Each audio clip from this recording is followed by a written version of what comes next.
বাংলাদেশের শস্য ভাণ্ডার এই উত্তরবঙ্গ, কিন্তু এই শস্য যারা ফলায় তাদের মুখের দিকে তাকানোর কোনো দায়িত্ব কি সরকারের নাই? যদি থেকে থাকে তাহলে প্রতি বছর বর্ষা আসার সাথে সাথে এই এলাকার মানুষ আতঙ্কগ্রস্ত হয়ে পড়ে কেন? তিস্তা, ধরলা, ব্রহ্মপুত্র, আর একটা কি জানি, করতোয়া নাকি, না হ্যাঁ করতোয়া, এই যে নদীগুলো, এইগুলো আল্লাহর দান, বিশাল নিয়ামত, কিন্তু দশকের পর দশক এই নদীগুলোর উপরে অত্যাচার করা হয়েছে।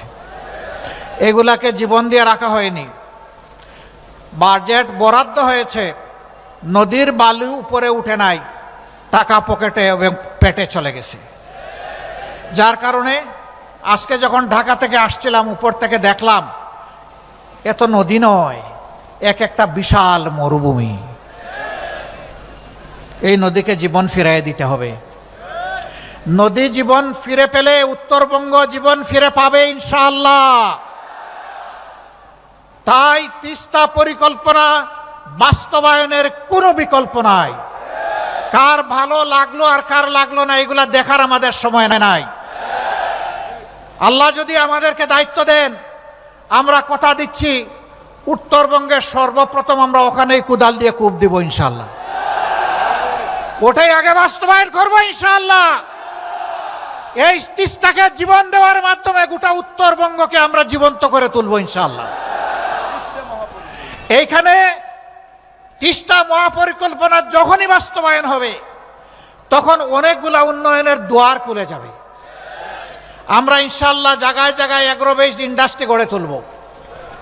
আপনাদের পণ্যের ন্যায্য মূল্য নিশ্চিত করা হবে, পণ্য সংরক্ষণের যথাযথ ব্যবস্থা করা হবে। ফলমূল যা ফলে উত্তরবঙ্গে তা দিয়ে সারা বছর বাংলাদেশের মানুষ আনন্দে খেতে পারত, কিন্তু এগুলা সংরক্ষণের কোনো ব্যবস্থা নেই বলে খুব তাড়াহুড়া করে পচে গলে অথবা বিক্রি করে সব শেষ হয়ে যায়। আমরা এই যন্ত্রণা থেকেও উত্তরবঙ্গের আমাদের চাষি কৃষক ভাইদেরকে বের করে আনতে চাই। এখনো মান্দাতার আমলের কৃষি ব্যবস্থা এখানে চলবে কেন? যুগ বহুদূর এগিয়ে গিয়েছে। আমরা আধুনিক প্রযুক্তি নির্ভর কৃষি শিল্পের বিপ্লব ঘটাবো ইনশাআল্লাহ। এই বিপ্লব শুধু উত্তরবঙ্গের ভাগ্য খুলে দিবে না, এই বিপ্লব বাংলাদেশের 18 কোটি মানুষের কপাল খুলে দেবে। আমরা উত্তরবঙ্গকে কৃষি বিপ্লবের রাজধানীতে পরিণত করতে চাই। এর জন্যে কৃষি প্রযুক্তি ভিত্তিক বিশ্ববিদ্যালয় করতে হয়, তাই করা হবে ইনশাআল্লাহ। ইন্ডাস্ট্রি স্থাপন করতে হয়, সেইটা করা হবে।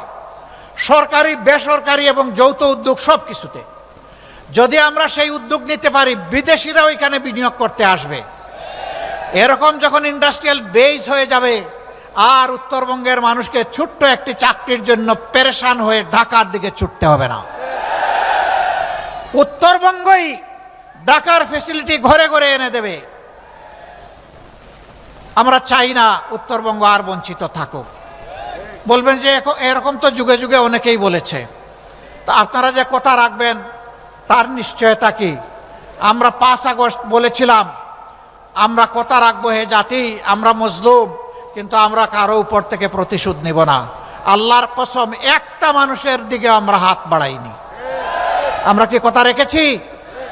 আমরা বলেছিলাম আর্থিকভাবে আমাদেরকে ক্ষতিগ্রস্ত করা হয়েছে, কিন্তু তাই বলে আমরা চাঁদাবাজি করব, এটা হবে না। আমরা কি চাঁদাবাজি করেছি? আপনাদের সাথে দেওয়া কথা আমরা রক্ষা করেছি। আমরা বলেছিলাম আমরা মামলা বাণিজ্যে নামবো না, আমরা নামি নাই। আমরা কি কথা রাখতে পেরেছি? ইনশাআল্লাহ আমরা কথা রাখব। আমাদের 2 জন ভাই মাত্র 5 বছরের জন্য 3টা মন্ত্রণালয় পরিচালনা করেছিলেন।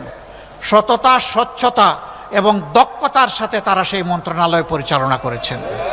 তারা সৎ ছিলেন, তারা স্মার্ট ছিলেন। তাদের দিকে কেউ আঙ্গুল তোলার সাহস করে নাই যে এই মন্ত্রণালয়ে অপরাধ হয়েছে অথবা এখানে স্বজনপ্রীতি করা হয়েছে, এটা বলার সাহস কারো হয় নাই। কেন জানেন? তারা আল্লাহকে ভয় করতেন। আমরা যে কথাগুলো আপনাদেরকে বলছি আমাদের সবগুলা কথার সাক্ষী হয়ে যাচ্ছেন স্বয়ং আল্লাহ রাব্বুল আলামিন। আমরা সেই আল্লাহকে ভয় করি, আল্লাহকে ভয় করে আপনাদেরকে সাথে নিয়ে আপনাদের সাথে পরামর্শ করে উত্তরবঙ্গকে নূতনভাবে সাজাবো ইনশাআল্লাহ।